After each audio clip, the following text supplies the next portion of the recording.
Hello, everybody. My name is Harry, and it's actually Hitesh Monga. Harry's a nickname, and I live in Jersey City, New Jersey.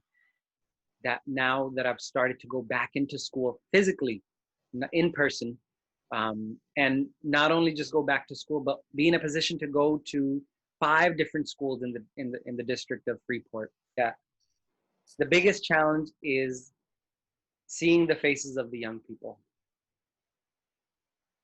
and going from school to school, in person, virtually. It's disheartening because one, it seems like they have to come to school, right? Whether virtually or in person. But the fear, there's an underlying fear, and for me to accept it, I think, is the challenge.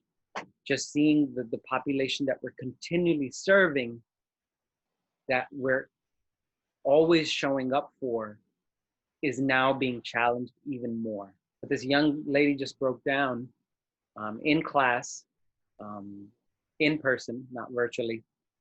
And she just started to share about how she doesn't have a mother. Her mother passed away when she was young.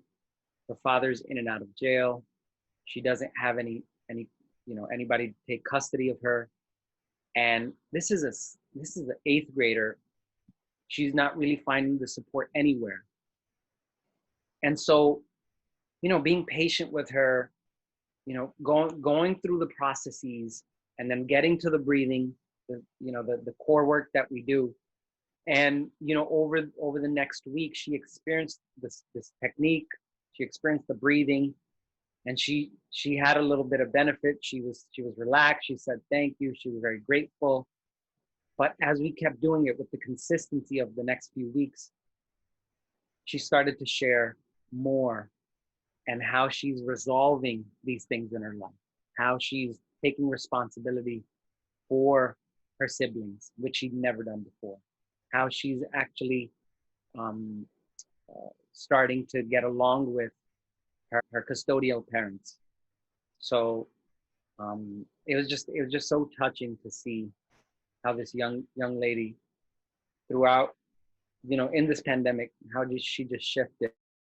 Um, and that was just one example. There's so many kids online, that have shared not similar things, but they've shared themselves openly. And that's one thing that I think one of the best things about the pandemic have been, people have just been so open about sharing what's on their mind, how they're feeling, and they're not holding back.